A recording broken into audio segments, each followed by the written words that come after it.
Champak one के जंगलों में टुनटुनी चिड़िया अपनी बेटी चुनमुन के साथ रहती थी। टुनटुनी के पति के देहांत के बाद उस पर दुखों का पहाड़ टूट पड़ा। घर की सभी जिम्मेदारी टुनटुनी पर आ गई थी और घर का खर्च चलाने के लिए उसे कुछ न कुछ तो करना ही था। तो उसने दही बेचने का काम शुरू कर दिया।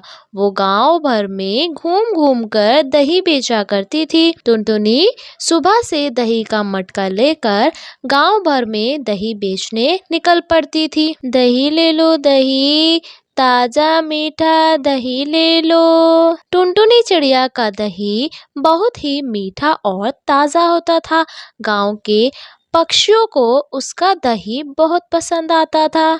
टुनटुनी जहाँ रहती थी वो घोंसला उसे कड़कनाथ सेठ से किराए पर लिया था। वो टुनटुनी चिड़िया पर बुरी नजर रखता था। उसे परेशान करने के लिए बहाने से उसके घर आ जाता था। अरे टुनटुनी, क्या हाल चाल है? इस महीने का किराया लेने आया हूँ। सेठ जी, मैं 2-3 दिन में किराया दे दूंगी। बच्ची की स्कूल की फीस भरनी थी, इसलिए थोड़ी देर हो गई। अरे मैंने कौन सा तुम्हें कुछ कहा है?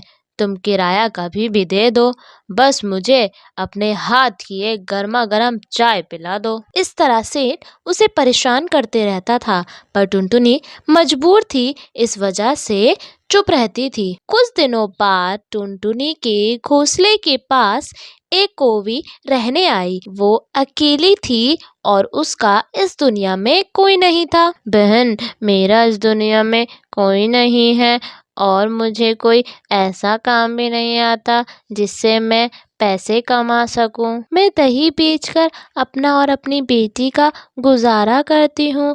तुम भी यही काम कर लो, थोड़ी बहुत पैसे तो आ ही जाते हैं खर्च लायक। टुनटुनी बहुत साफ दिल की चिड़िया थी। उसने लाली कौवी को दही बेचने के बारे में अच्छी सलाह दे दी। अगले ही दिन से लाली कौवी भी दही बेचने के लिए गांव भर में घूमने लगी, पर उसका दही नहीं बिका। गांव के पक्षी को टुनटुनी का ही दही पसंद था। टुनटुनी का सारा दही बिकता हुआ देख लाली कौवी के मन में जलन का भाव आ गया और वो सोचती है, इस चूड़िया का तो सारा दही बिक जाता है। जब मैं दही बेचने निकलती हूँ तो मुझसे कोई नहीं लेता है।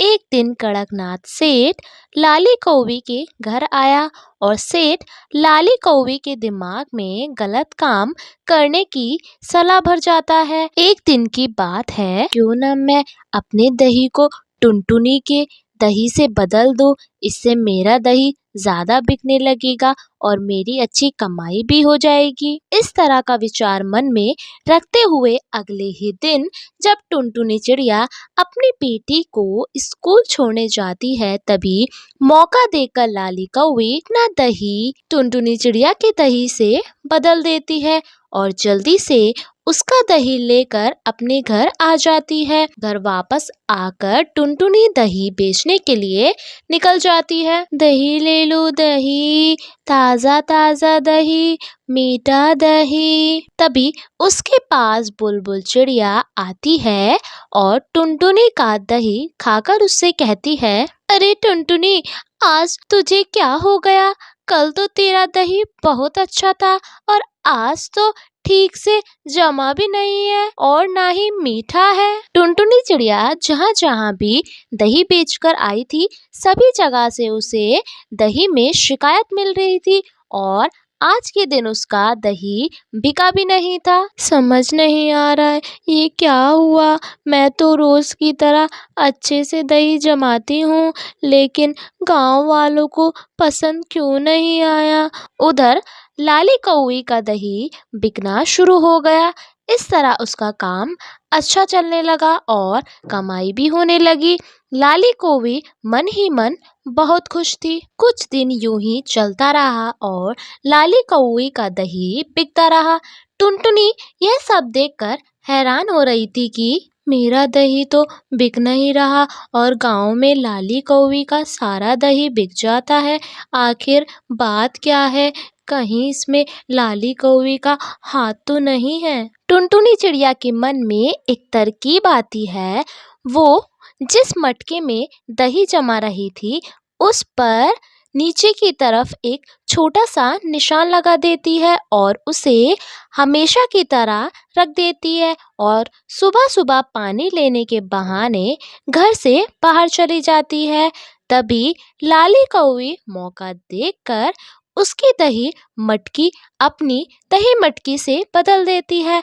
टुनटुनी चीनी लेने के बहाने लाली कौवी के घर जाती है ताकि वो मटकी देख सके। टुनटुनी को जिस बात का शक था वह सही निकला। वो निशान लगी हुई टुनटुनी की दही की मटकी लाली कौवी के घर में थी। टुनटुनी को सारी बात समझ आ गई। तभी लाली कौवी चीनी लेकर वहां आ जाती है। लो बहन चीनी। टुनटुनी चिड़िया चीनी लेकर चुपचाप वहां से चली जाती है और सोचती है लाली कौवी से चोरी की बात कही तो वो कभी नहीं मानेगी, इसलिए उसे रंगे हाथों पकड़ना ही होगा।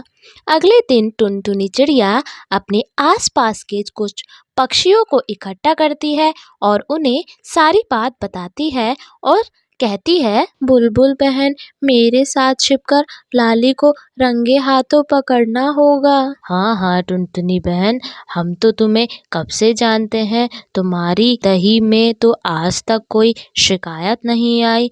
हम लोग भी बड़े हैरान थे कि ये सब हो कैसे रहा है। तुम चिंता मत करो। सभी पक्षी उसकी बात मान लेते हैं और सुबह उसके घर के पीछे छिपकर खड़े हो जाते हैं।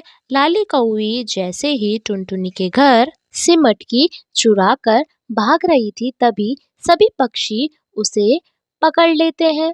वाह लाली कौवी, तुम तो बहुत चालाक और चोर निकली।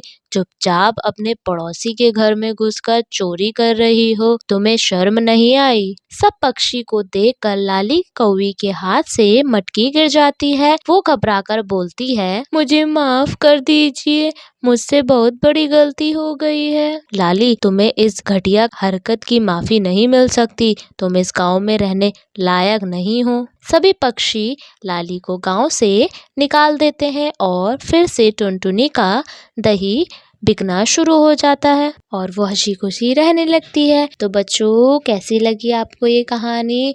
अगर आपको ये कहानी अच्छी लगी तो चैनल को सब्सक्राइब करें, लाइक करें और कहानी कैसी लगी कमेंट करना ना भूलें।